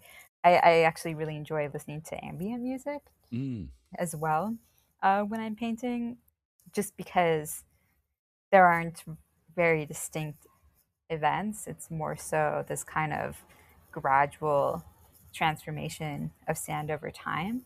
So I love listening to Brian Eno. I love listening. I feel so bad because I'm probably going to mispronounce his name. Kimura, Kmru. He is an electronic musician from Nairobi, I think, and he's based in Berlin. He kind of had a moment during the pandemic with his album Peel that was like a big thing on Pitchfork, and I loved that record, so I listened to that a lot while I was painting. I actually enjoy working over long stretches of time doing visual art because then I can simultaneously like listen to music Yeah. as well. Whereas like when you're working on music, like that's the only thing you can work Yeah. on. You can't juggle two things at once. So like the visual art is like a nice complement to the music in the sense that I can actively do both at the same time. Yeah. I will say very quickly, and then we don't have to talk about it, that I am a bit of a weirdo, and I've admitted this before on the podcast, where I will sometimes put on music while I'm composing, just because I don't know, I like lament that I can't listen to music while I compose, and it's like it's usually like not related in any way either. It's just like usually when I'm orchestrating is when I do that, but I it feels a little bit silly to ask, but do you exclusively um when you are creating visual art, do you exclusively do so when listening to music, or like is that a necessity to kind of fuel that, or Yeah, I mean, yeah. I rarely listen or I rarely paint or work on visual art in silence. Yeah. So earlier you were talking about like using drawing as kind of a compositional tool, like that's the point where you always start. And you know, we did kind of dig deep into that a little bit, but I'm wondering now with this context of your visual art practice, I mean, what does visual thinking allow you to access that like just notation alone does not? I'm going to start with actually just talking about notation because I I mean, learning how to notate things on staff notation, one of the things that I didn't mention earlier in the interview was that for several years I actually stepped away from using notation at all, and I just did everything orally. And so stepping back into working with notation again 4 years ago, it felt like I was learning it all over again. And then as I got deeper and deeper into it, I think there's a lot of criticism that people have towards staff notation, especially people that come from more oral traditions in the jazz and improvisation world that I was working in. It's skepticism and criticism about what purpose it has in terms of any sort of function. But like as you dive deeper into it, it's actually a really great system Mm, for how to communicate ideas. yeah. Um, yeah, and I think it's fantastic. And like how it works within the framework of me figuring out a musical idea from a visual element, I think what I'm trying to do is work from an abstract concept at first and then refining it through the notation. And one of the things that I am continually developing in terms of my craft is figuring out the best ways to notate those abstract ideas. And it can feel, when looking at staff notation, highly limiting in terms of expressing things that are probably impossible to notate. But I think if we kind of take a step back and realize that notation isn't this dictation or this absolute in terms of stating what the music should sound like and think of it more as something of a guide, then I think that's how it relates to the drawing aspect in terms of my compositional process is that I'm trying to take this abstract idea of what I'm visually seeing in my head through sound with synesthesia and then mapping out that abstract gesture in terms of a guide and using specific systems related to staff notation and Western European art music in terms of how a performer will interpret it. And not feeling completely restricted or contained by it. So, yeah, I think that was a really big realization that I had in terms of coming at it from another perspective of someone that stepped away from it for years and just felt like it was icky, and then realizing, like, oh, this is actually a really flexible system that I can use to kind of navigate communicating these highly abstract ideas that I have in terms of how to structure sound. Yeah. How detailed are these drawings? Because I think I talk with a lot of composers, and myself included. I kind of start with this kind of diagrammatic, I guess, kind of place, and just mapping out the narrative. But I imagine, hearing you talk about it, that maybe you go a level deeper than just like a timeline with like things happening. I mean, I definitely am doing like lots of different gradient shading and stuff, and like there's definitely shapes and lines, which like when I first started doing it, I realized makes things very dense in terms of texture. And so, one of the things that I've been doing recently is kind of scaling back or even just like editing and cutting a lot of the texture ideas to give more clarity and purity of sound of the instruments. But I mean, it could in its own right stand as like its own graphic score to a degree, I would say. Yeah, if you set a timer and then you're just like interpreting or like engaging with the visuals. Yeah, that was my other question: is have you ever done like presented a finished piece as a graphic notation score?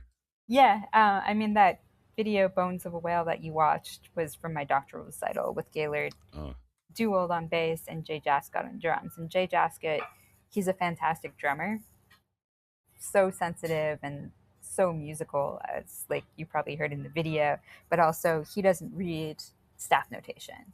yeah.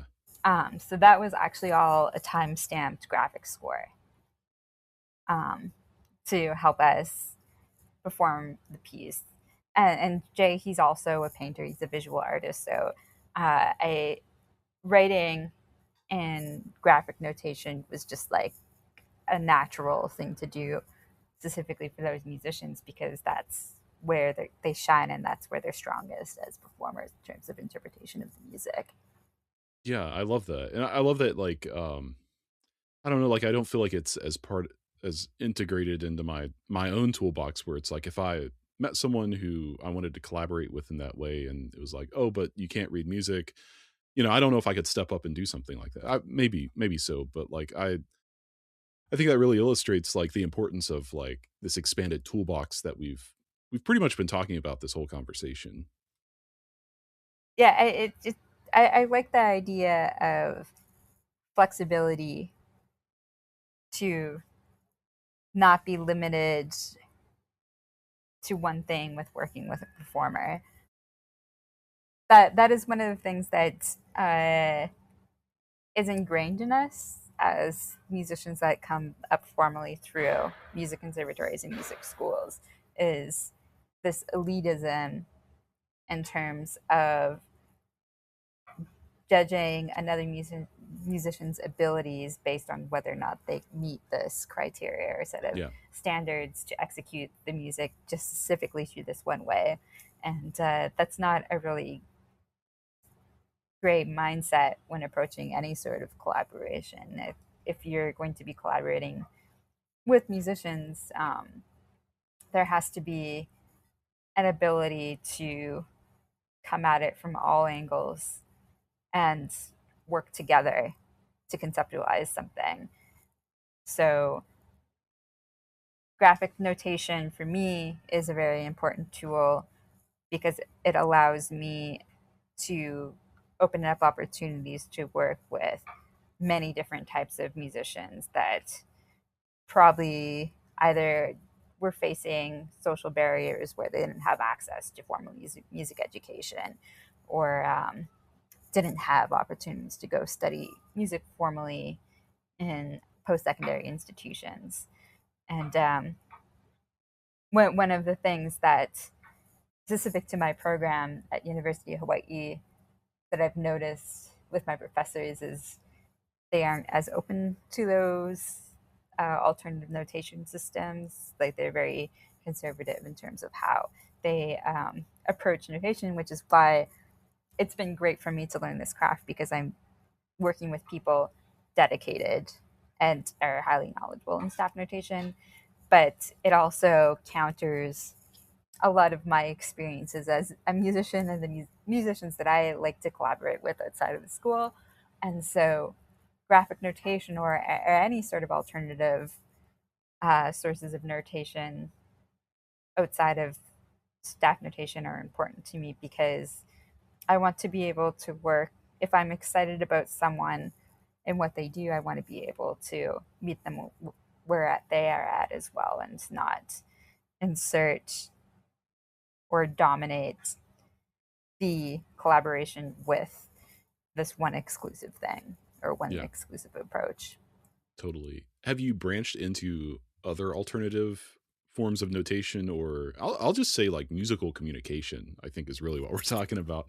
Have you branched into in the past like few years, have you branched into alternative forms of musical communication besides graphic notation?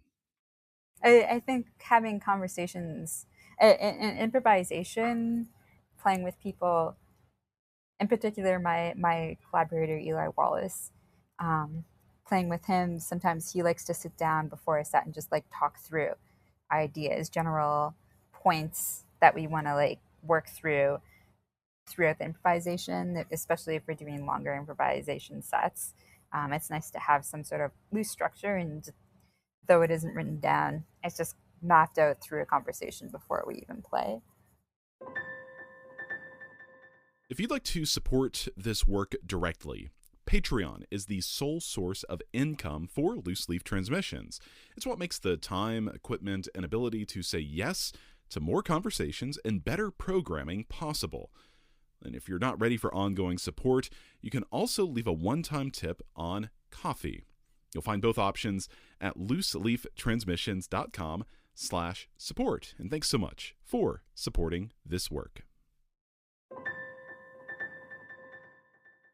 One of the other questions that I always ask everyone is more to do with like inspiration and that kind of thing. So, what is a piece of music or a song, even like a film, a book, a piece of art, any kind of artistic artifact that has not only changed the way that you thought about your work, but potentially like even changed your creative life? Hmm. When I was living in New York, and when I would go back to New York for performances, since I moved, I spent a lot of time in art galleries. I can't say any specific piece, but every time I take that time for myself to go and explore and go gallery hopping or check out a new exhibition at the Whitney or the Metropolitan Museum of Art, it's always a special event for me and ruminates with me for a long time after. One of the more exciting exhibitions that I saw them at was, I think, in 2018 or 2019. They were doing an exhibition in celebration of the first landing of the moon, man on the moon. I think the exhibition was called Apollo's Muse. And it was just all of these different pieces of artwork and important like artifacts in time related to the moon landing. And so they had, I forget his name off the top of my head, but he was a French photographer who used to take photographs of the moon in the late Mm. 1800s. And there's highly detailed photographs, and just seeing how important the innovations in photography were and how they paralleled a lot with our exploration and fascination with the moon in general.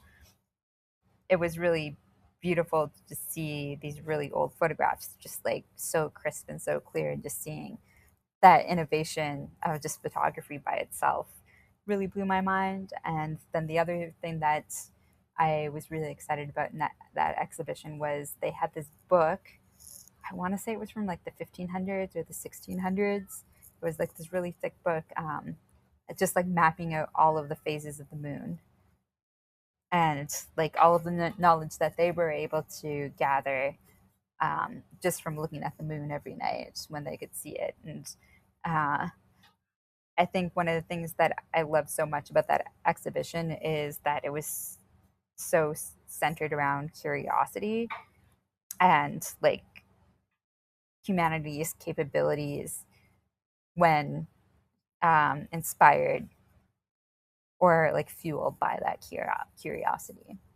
I think in addition to curiosity, I mean, here you describe this exhibition. I mean, I'm the kind of person, like, I'll go outside and even it's like 19 degrees Fahrenheit where I'm at right now, and like I took out the trash before after dinner and before we met up, and I just found myself like staring up at the sky.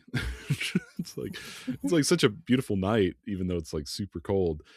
And I don't know. I think it's not just curiosity, but we live in like this world now that is we're just inundated and like with attention sucking things all the time, and it's like I don't know. Like I think all of us could benefit more of just like looking up at the sky, and I think there's just something human about that. I mean, I can totally see where or how I could totally see how that would just be like a huge inspiration for you. Yeah, and it it was interesting seeing an exhibition like that that was so centered around science and innovations in science. But then all of the objects and all the photography that were in that exhibition were standalone art pieces of their own. There was a certain beauty within each of the things that I saw. And then also, it's just during that period in history, in American history, there was so much turmoil as well. It just like draws on a lot of like social and ethical questions as well, in terms of spending all of this money on this kind of grandiose event in history of flying someone to the moon and putting a person on the Yeah. moon when there was so much suffering and like racial inequality happening simultaneously during that period. And that was also a really important message that I feel carries through even to today, in terms of human innovation and these kind of landmark events, but also always questioning like at what cost, and like who is going to get the short end of the stick with it or left behind. Do you feel like there's anything specific from that exhibition that has made its way into your work or clarified your work in some way? um I wouldn't say specifically that exhibition, but I would say that um my experience being exposed to different human histories and like visually seeing society and culture in these kind of micro forms translates to my work to a degree.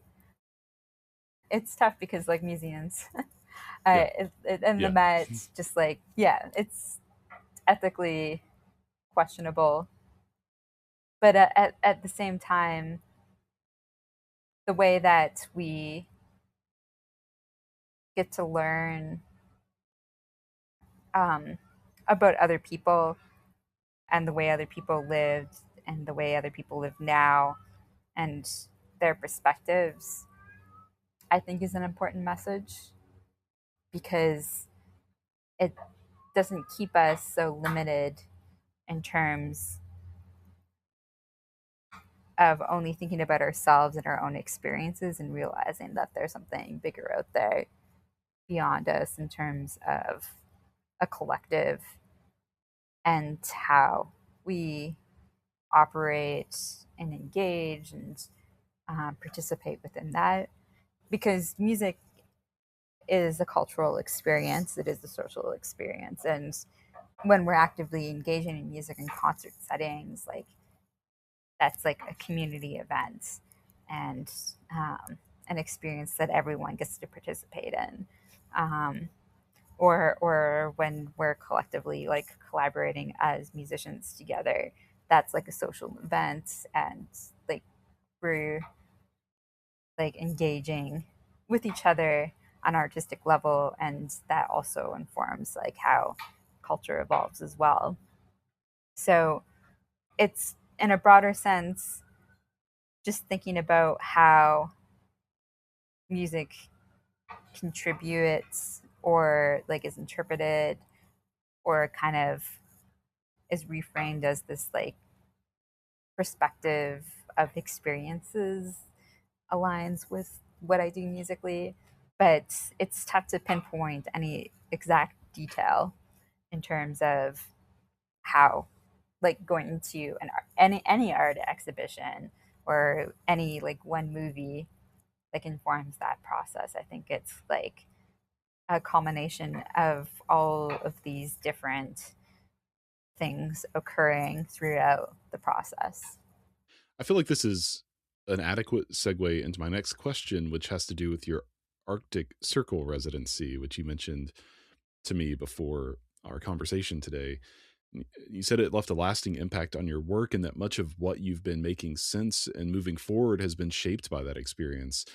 What shifted for you at this residency, artistically or perceptually or philosophically, that continues to stay with you?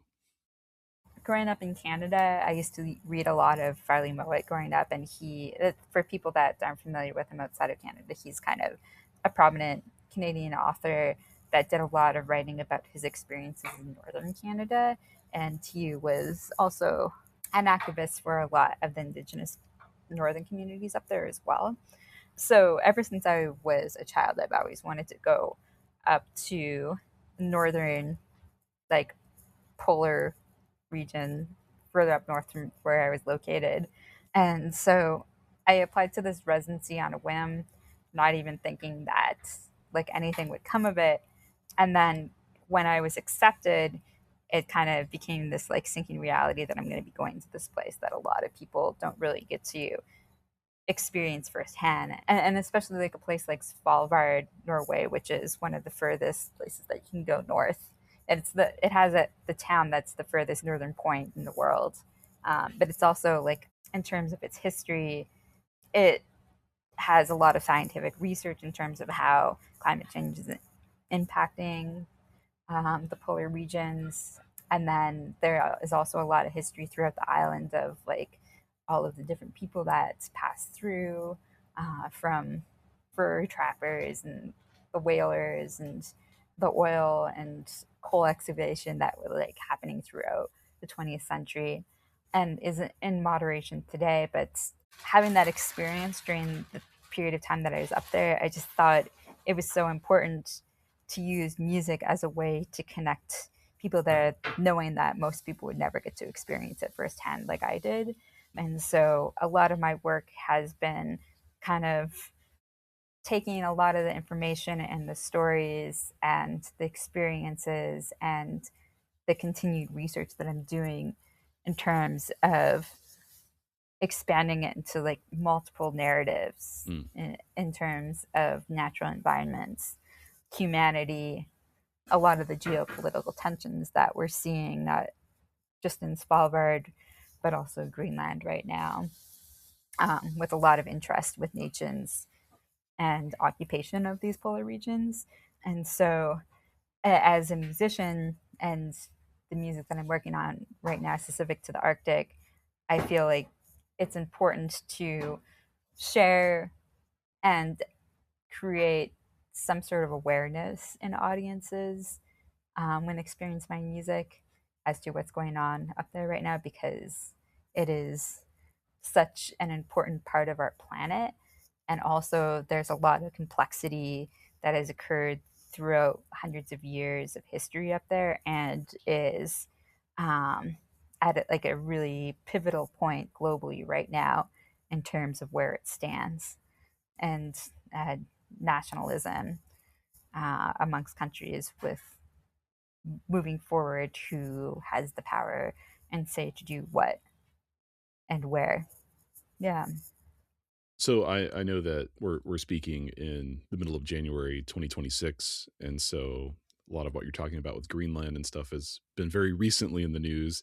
But I'm curious if you were thinking about these things prior to going to this residency, or if this is stuff that surfaced while you were there, or if it was, Um, yeah, I think I was that I remember when we first got to the residency and we were about to depart on our ship for 2 weeks. The expedition guide told us that there's going to be two events that happen. The first being what we think the Arctic is versus how we experience it. And like my personal idea of what the Arctic was versus how I saw it are polar opposite. No, no pun intended. In terms yeah, of uh, of like what I envisioned it to be versus the reality of it. Um, and I think one of the things that I'm constantly trying to navigate in terms of sound is how can I interpret in a way where the essence and the experiences of what I witnessed directly can be conveyed to audiences so that they can also get a glimpse into what the Arctic is and also have them question their vision of what the Arctic is in their minds. It's one of those things where you go into it and it seems like a really exciting thing, like, oh, I'm going to be up in the Arctic and I'm going to be out in the wilderness for weeks versus like the day to day reality of just being there and being present and like experiencing it firsthand.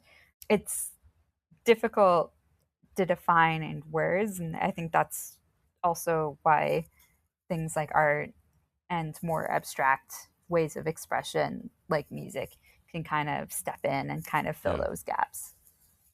Yeah, I kind of feel what you're talking about. I've been accepted to a residency in Iceland, which is not quite the same, but still quite north. Still incredible. Still like Yeah. more north than I've ever been. So, Yeah, yeah. um, and it's not like Reykjavik either. It's like in this remote fishing village to the north, like that has like no amenities there, and I think there's like a grocery store basically. But I got that acceptance email, and I was like, "Oh, sweet, I'm going to Iceland." I'm like, "Wait a second, I'm going to Iceland? Like, what is?" And it's like not until November, so I have like a full year to think about like what kind of work am I going to do? What am I going to take away from this? But it's like so hard to wrap my head around like what will it actually be like to be 4 weeks living in a remote fishing village of 500 people in, rural Iceland. I have no idea. And so I imagine like that's kind of close to what you're describing.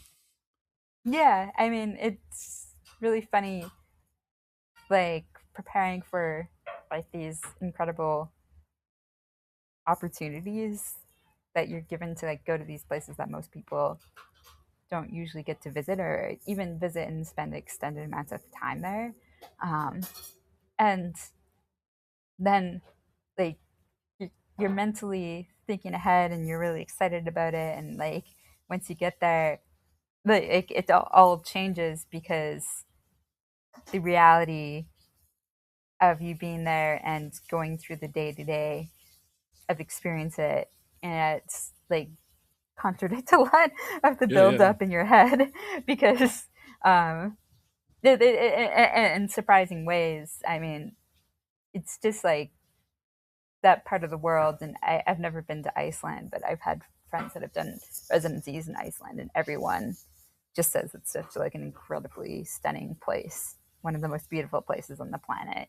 I'm gonna have to interview you after Yeah. your residency and Yeah. ask you what your preconceptions were versus the reality after your residency. Yeah, we'll talk in a year. Yeah. So, well, on the subject of kind of being a global musician, I guess you've been working with musicians who are geographically spread out, and you named global collaboration as a central theme for you right now. And I know you mentioned that you were in Japan recently. I've seen you all over the place. Like I can't even think of like, uh, since we've been following each other on social media. But I mean, do you feel like you're naturally drawn to a sense of artistic community that isn't tied to one place necessarily? And what does that offer you that like a more localized scene might not? Ooh, I mean, it's tough because when I was in New York, I never performed outside of New York City, Oh yeah, that's and interesting. all I did was play in New York. Yeah. Um, so like this is new to me in terms of having the opportunity to work in all these different places, but it those opportunities have come to me not from playing guitar, but mainly because of composition. And then as soon as like I get that opportunity to composition, I'll build off of it as a performer with like organizing other things around it while I'm out there, because once you live in the middle of the Pacific Ocean, you have to travel so far everywhere. So you want to Yeah, make it worth your time and effort. And I like the idea of working locally with musicians and building community there, because on a local level, because there is more consistency in terms of collaboration. You have more opportunity, more frequency to work together, which is great. But then I also love the fact that I have all these different friends around the world that I could email at any given point that I happen to be in that area, and they would be just as equally excited to do something with me. so this is like a, do you feel like this is a relatively new aspect of your work right Mm-hmm. now? Yeah, yeah. I mean, I would have never had the opportunity to go to Thailand unless I got to do the International Thai Composer Institute. And I just loved Bangkok so much. And I loved my first experience, initial experiences of Thai culture and the people there, and also getting acquainted with their creative music scene as well. They have something really special going on there with Sete Ensemble and Pia Watt as a musical director. And I would not usually go out of my way to make these things happen on my own unless I had some sort of invitation. And Yeah. I've just been really lucky with um, people's willingness and openness to let me come out and collaborate with them and like participate in what they're doing in their local scenes. So I think like it's tough to sustain it in the long term, but I'm glad that I'm having these moments right now to travel around the world as a composer and get to do the things that I get to do before I get a job where I can't do this. Oh, I go on a whim. well, you never know. And yeah. Not to put you on the spot, because I'm sure this is like asking like what's your favorite piece you've ever written, but like do you have a favorite collaborative moment in recent memory, or like a favorite place that you presented music because of these connections or because of these situations that maybe you wouldn't have gotten to do otherwise? Yeah, I I think one of my favorite collaborations that I actually did this year was I was doing the International Gugak Workshop in Seoul, and I was internet friends with a tenor saxophone player. He's Korean, but he was born and raised in Boston, I believe. Sunjae Lee, and he is very active on the improvisation scene in Seoul. So he actually set up 3 gigs for me.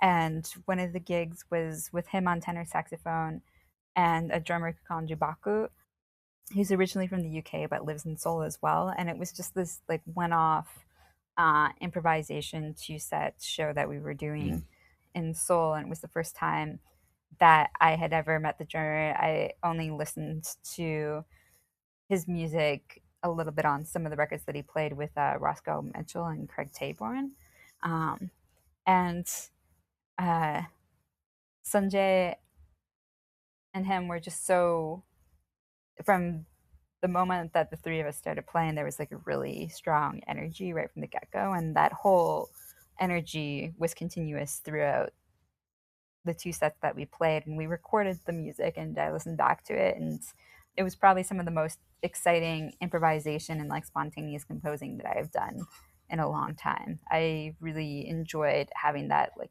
first time interaction with them, where it just felt so effortless with everything that we did, every musical decision that we made, and none of the energy was ever compromised throughout the whole night. And that's really rare, and it's a real treat when that does happen. Yeah, not just happen, but like, I mean, not for you, but like on the other side of the world. Yeah, It's like, with that's people I exciting. haven't met before or played before, Yeah, played that's with before. amazing. Yeah. So I mentioned this earlier, and I wanted to make sure that we had a little time to talk about it. But I think I saw you maybe posting your story last week or even week before, like recently, that you've been on like this application spree, applying to a Yeah. lot of opportunities over the past year. So I think, was it like in the 70s or 80s or something? Well, okay, so this wasn't like my own goal. I have to kind of give credit where credit's Oh, due. okay. But I mean, I never used to apply for things. And mainly I didn't apply for things because I never thought that I was good enough to even be chosen or selected for them. Yeah. And then it was through working with my mentor during COVID where I started actively applying for things. And she was just really encouraging me, like, if you see opportunity, apply for it. Like, don't even think. And she's like, you just never know who's going to be on the panel and who's going to be reviewing your work. And it's not about getting selected or chosen. It's more so just about getting your work out there. And so it's so I usually apply for like several dozen things each year, but then this year I wanted to kind of set a goal of applying to as much as I could, mainly because I also live in a place where I don't get connect. I can't like drive a few hours to play Right. a gig in Philadelphia, like having lived in New York, or a short flight to Chicago. So it's more difficult to build those face-to-face connections with getting my work out there, and also just being out and being seen on the scene with like supporting shows and everything, and making face-to-face time with people and experiencing music that way so that they know that I'm alive and Yeah. Yeah, for I'm sure. doing music and stuff. And so the alternative for me is just working on applying to things and getting my work out that way. And it was through a friend of mine, and she applies for like 100 things a year. But when she was first, I'm gonna probably mess up the story. I don't know if it's exactly correct, but she heard through someone else as she was kind of getting ready to apply for these things. Maybe as a composer, I'm not 100% sure, so don't quote me on that. But her friend told her that like you have to apply a lot, like apply to 100 things a year type thing. And like for me, I was like, 100 things is too much. I just kind of like good because I was going through my comprehensive doctoral exams last year too. It was going to be too much, so I just got the applications in that I could get in. And also that's going back to what we were talking about earlier. Is like when you get one thing, you have to figure out all the funding to support that one thing, which is like another 6 applications in terms of like navigating like travel funding, but also knowing that like a lot of those applications aren't going to be successful. So you just have to put your name in the hat with as many things as possible. So yeah, it's like I think it's a good thing to do if you have the time to work on these applications and you're eager to get your work out there. They are very time consuming and work, but then as you kind of start building up this body then of like talking about your work and Yeah. your projects that you're excited about, then it is a lot easier to streamline. So that was kind of like one of my goals this year, was just like how can I create opportunities for the projects that I'm really excited about, and how can I continue to build these connections with like other artists and organizations in a place that is so remote and far from them. Yeah, when I saw you post that, it super resonated with me because I've been in the same mode. And for me, I've been like very jaded in recent years, and that's what's kept me from applying to things. but I made the decision over the summer. I worked a long time day job in radio and made the decision over the summer that I think by the end of the year I need to resign and focus more on my creative work. And so at that point I was like, okay, I'm applying to everything that feels like the right thing to apply for. And now the like it's bearing fruits, and I'm getting to like share like, oh, I got accepted to this thing, and everyone's like, you're winning so much. And it's like, guys, I've gotten like 4 things, but I've applied to 65. Yeah. Yeah. um but I It's think the like, kind of work. Yeah. yeah, but yeah, it's like through all those rejections, it's like it's numbed me to that a little bit. But you're right, to your point, it's like just by going through those applications and writing about, the work that I'm doing or the work that I want to do, it's like clarified so much, and it's Yeah. steered me in a direction that I'm not sure I would have gone necessarily. And it's not because I'm like trying to make decisions to win these things or be accepted to these things. It's because I'm just thinking more about what I'm doing, and like, and I keep a spreadsheet, and I'll have like accepted and rejected. And I've started kind of changing the language in my mind to, if I get something, it's aligned. And if I don't get something, it's just not, it's misaligned. It's not meant for me. It's not the right time. It's not the right place. And sure enough, it's like, I never get anything that's like, I have to write a piece.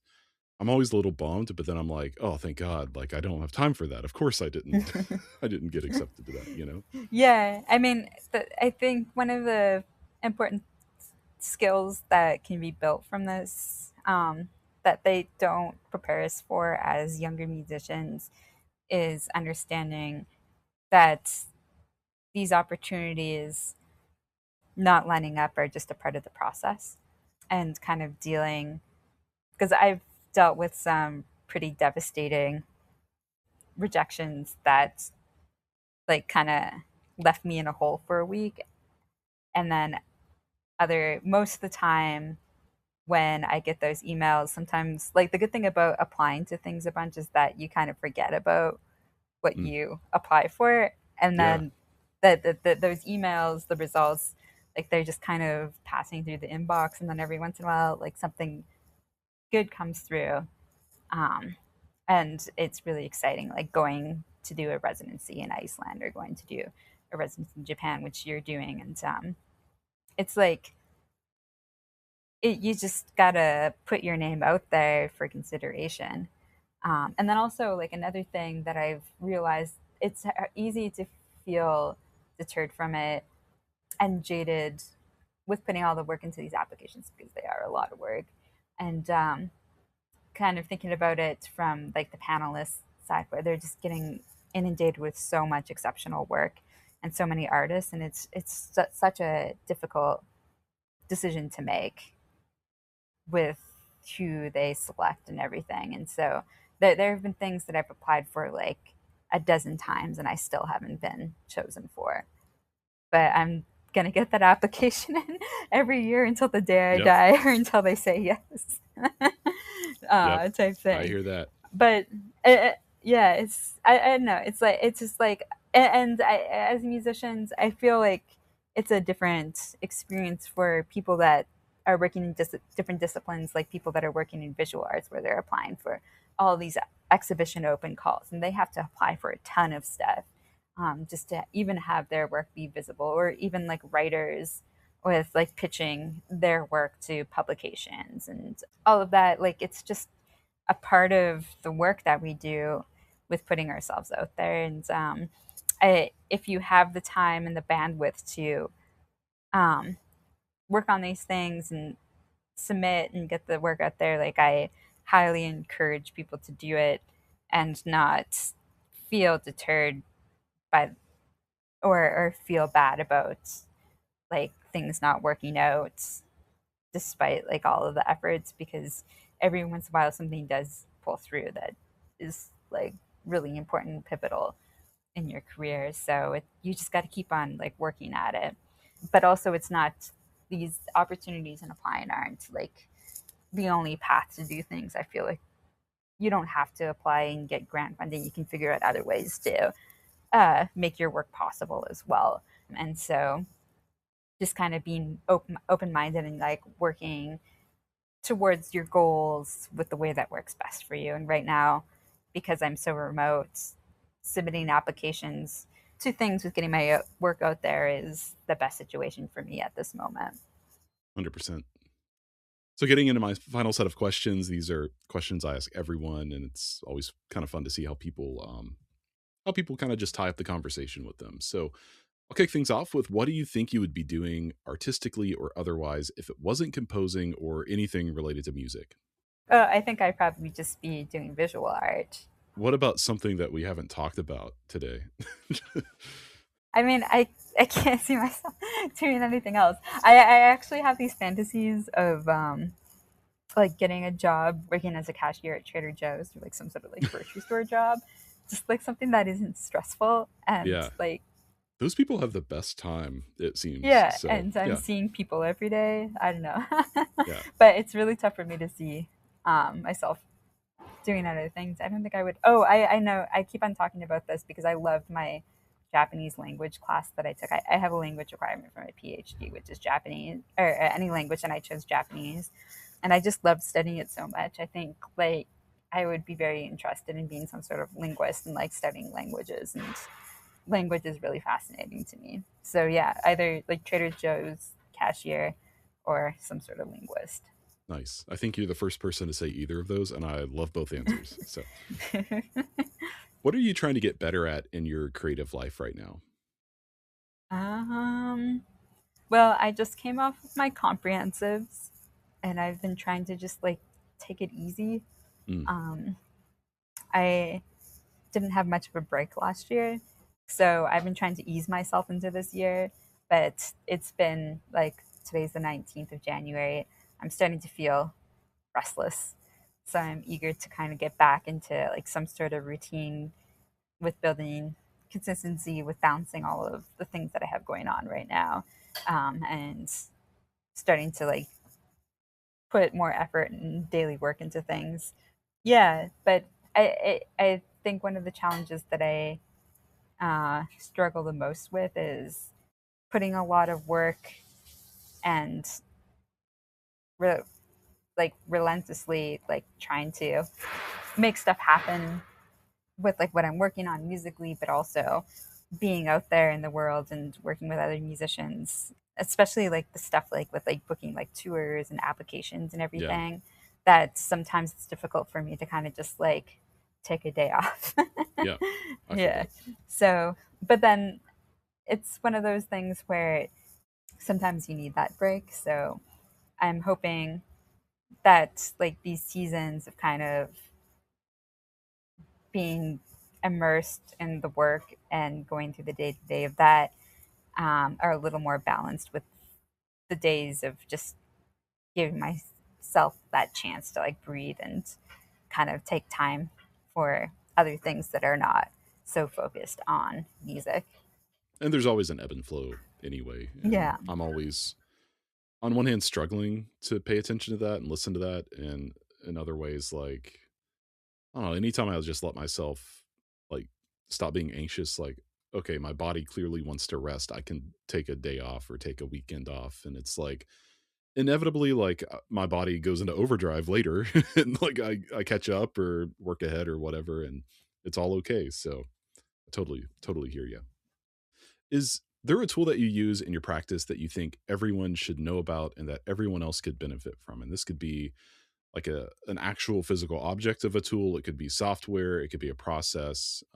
It could be for artists or other musicians, or it could be for regular people. Whatever you want to say. Um, oh, I've been getting really into just using notebooks Mm, and just carrying notebooks around with me. yeah. Like when I travel, I always carry a notebook with me to kind of just like put whatever I want in at that given moment, whether it's trying to document and capture an idea that I have from an experience in that moment when I'm traveling, or like some sort of music that I listen to, or some sort of conversation that I had with people, and just kind of using that notebook as like an archive of internal dialogue of me like processing those experiences. And just like a small notebook. with a pen. Yeah. Yeah. I'll try not to derail us here at the end of the conversation, but I've talked about this on the podcast before because Sugar Vendel, I had Sugar on late last year, and they're also like really into notebooks, and I'm also into notebooks. And are you familiar with the Traveler's Notebook? Yes. Yeah, so that's my go-to, and I think I love building the system more than actually using it because I don't have the discipline to journal or take notes, and I'm trying to get better at that. But I love like my notebook. I have two of them. I have a small one and a big one. Yeah, I think that they're great tools. Yeah. I don't think that they're going to go anywhere anytime soon. Yeah, thankfully.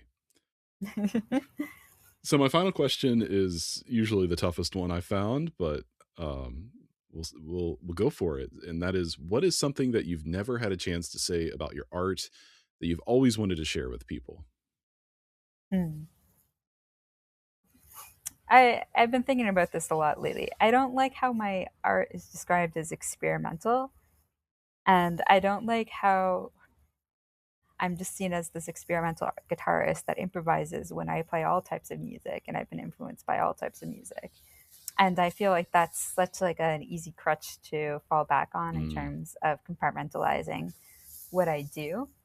I mean, I even like use it as a descriptor, like because it just feels like an easy way out to kind of get what I do across, even though that is just so surface level and generic and abstract in a lot of ways. Yeah. But if I were to describe myself and what I do, it's tough to like pinpoint because it's always changing. And a lot of the time I feel like the default to describe me, whether it's like music critics or even friends that don't fully understand the world that I operate in, experimental is the thing that is automatically fall back upon. And I wish that there was just like a step back and a pause from it, like just jumping to that word out of the get-go and just really kind of unpacking like, oh, why am I using this word to describe this person? I don't even think it's like just exclusive to me as a musician or what I do. I feel like there's probably a lot of other musicians and artists that feel the same way with how their work is described as experimental. Yeah. But there's not really a word that you think of that would be more adequate or because it's like that's the challenge. Yeah, right. Yeah. But I think like it's more so just that the question is like, why are you using that word initially from the get-go? And I would rather just have like a little bit of a pause to think a little bit deeper than kind of jumping to that right away. And and just also realizing that maybe the reason why we use that as a descriptor is because people do so many different things and they're kind of like a jack of all trades with what they do. And like maybe I do want to play in your blues pop band as a guitar player, and that what you find on my Bandcamp might not fit that category, but it doesn't mean that I'm not capable of that. Right. Or maybe I do want to write like high energy synth pop music for your video game, and then you go to my website. And I mean, we're all kind of presenting ourselves a certain way publicly, but we can't forget that we've all developed this craft where we're kind of capable of all these different things as well. Yeah, absolutely. I feel like that could be another 2-hour conversation. So I'm going to stop us while we're ahead, and we'll end there. But Jessica, this was awesome. I loved getting to know you and know more about your work. And yeah, let's do this again sometime. It'd be great. Oh, thank you for having me.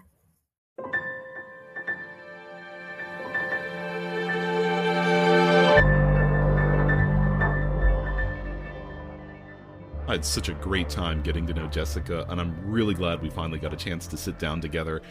And such an excellent point about this whole idea of like an experimental label, that it gets used so often as shorthand for music that doesn't fit neatly into a box. And I think a lot of the time it lets us off the hook from actually engaging with what we're hearing. So definitely worth sitting and thinking about, and something that we can all be a little bit better intentioned with, I believe. More about Jessica Ackerley and their work can be found on their website. I've got a link to that in the show notes. I'm Tyler Kline, and thank you so much again for joining me for this episode of Music Maker. Music Maker with Tyler Kline is a production of Loose Leaf Transmissions, made for all ears. We are online at looseleaftransmissions.com, where you can find more episodes of the podcast and ways to support the show and the network. Thanks again for listening. Be well, stay sane, and I'll catch you back here next time.